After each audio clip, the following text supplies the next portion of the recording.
guys, welcome back. Today we're going to be trying out some new blushes, and this is the Infallible 24-Hour Fresh Wear Soft Matte Blush. They count 4 shades. I picked up 2 that we're going to be trying out today. They run for $15.99, and on their website there really isn't too much information on these. It basically said it's supposed to give us a soft matte finish, supposed to be really pigmented, it's supposed to be long lasting, transfer proof, waterproof. It's supposed to be just, it's just supposed to stay on it, girl. So I'm really excited about this. It's perfect because we're all looking for something that's going to be long lasting. One of the last things I want to see is like for me to apply on blush and like after a few hours you can barely see it on. So I'm really excited to test these out and just see what the pigmentation is like, how does it blend, and essentially is it actually worth it, especially because I'm a big fan of the L'Oreal Infallible Face Powder Foundation. It really does like control the oils in my skin. So I'm really excited, expecting a lot for these. And the 2 different shades that I picked up, it is 20 Darling Rosewood, and I also picked up number 5 Fearless Coral. So everything I talk about in today's video will be listed down below in the description box. Please don't forget to like, share, and subscribe, and let's jump on in and try them out. So starting off with our first blush shade, it is called Darling Rosewood number 20. And just to give you a side-by-side comparison of the compact, because it looks exactly or pretty similar. Obviously this one is pink and obviously the powder foundation is red, but the size of it is exactly the same. So you're going to receive a lot of product. This can last you such a long time. And just as a reference, I did use their powder foundation today for today's video when I was getting ready, and the shade that I use is number 140, and I think it's called True Beige or Light Beige or Golden Beige or something like that, number 140.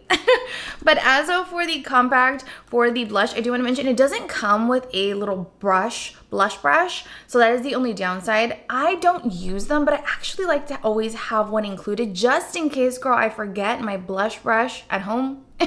I have one here waiting for me to come through, so that's the only downside. But it does have a really good size mirror, which I like to include that in case you're on the go and doing your makeup. And as for a scent, honestly, guys, I do not pick up a scent at all, which I'm not mad at. I'm not a huge fan of scented beauty products, but as of for the swatch, let me tell you, it feels really nice and powdery and soft, very pigmented. This is literally with one swatch. And as for the undertone, I really like it. It gives me fall, winter vibes. I definitely feel like this would complement so many different skin complexions. I feel like I'm gonna have to be really light-handed when I apply this on, but so far I didn't have any issues whatsoever. I just find this to have more of like a, I don't know, like a burnt berry undertone to it. That's how I would describe this blush shade. Obviously, I'm not sure it's gonna pick up on camera, but so far it looks really, really nice.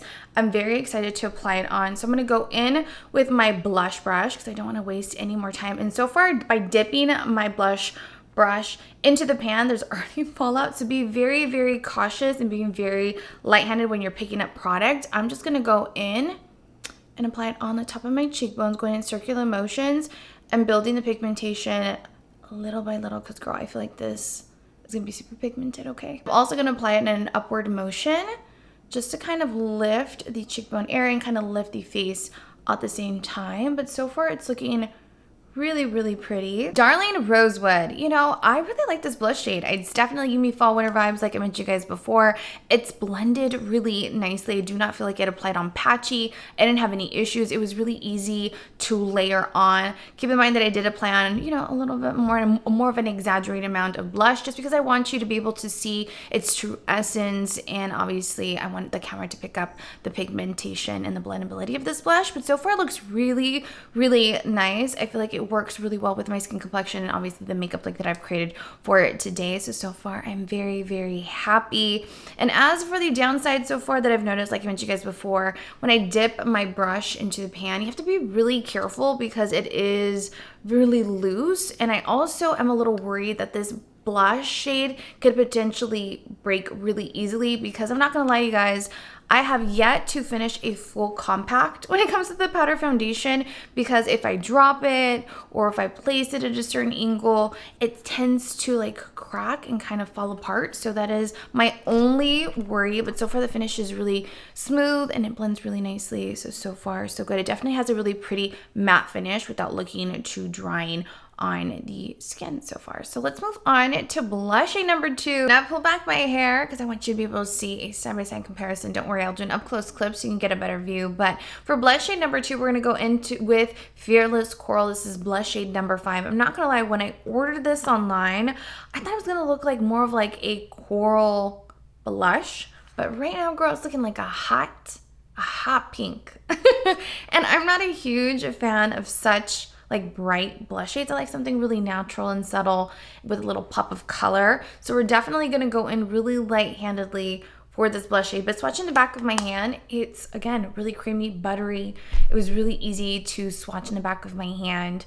So it looks really nice and finely milled and really nice and powdery and soft, which I love. Obviously it's a soft blush, so soft matte blush, so it should be. So I'm gonna go in with my Firma Beauty Angled Blush Brush. I'm gonna go in really light-handedly because I'm really worried that it's gonna be super pigmented. And what I like to do is pick up a little bit of product, and on the back of the little tub, I kind of like to mix it in there, just to kind of, you know, have an even amount on my blush brush. And then I'm gonna go in and in circular motions, I'm applying it on. Fearless Coral, out there in up close clips, so you can get a good side-by-side comparison of how they look on. Honestly, they look so different from one and the other.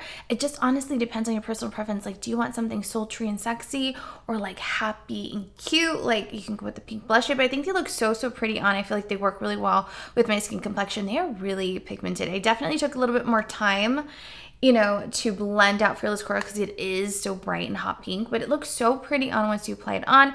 It blended really nicely. Love the soft matte finish. For $15.99, is it worth it? I definitely feel like it is. This is gonna last you such a long time. The size is like so big and ginormous, and I just love how a little bit of product goes a long way. Definitely dab your brush very lightly into the pan to avoid any fallout. The only downside I can think of as well is it doesn't have like a, you know, emergency little brush that you can essentially use to apply in the blush in case you forget yours, you know, at home.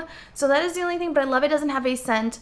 I love the size of the pan, and so far I really love the finish. I'll definitely test this out behind the scenes, keep you posted for one of my monthly fave and fails, especially since right now in LA it's getting a lot warmer and humid, so I really want to see and test it out with a little bit more time to see how long does the pigmentation last, you know, does it separate or anything, or, you know, just getting a more feel for it. So stay tuned if you try these out. Also comment down below, share your thoughts. Which blush shade was your favorite? Have you tried these? But this is basically it. Everything will be listed down below. Please don't forget to like, share, and subscribe, and I will see you all in my next video. Bye!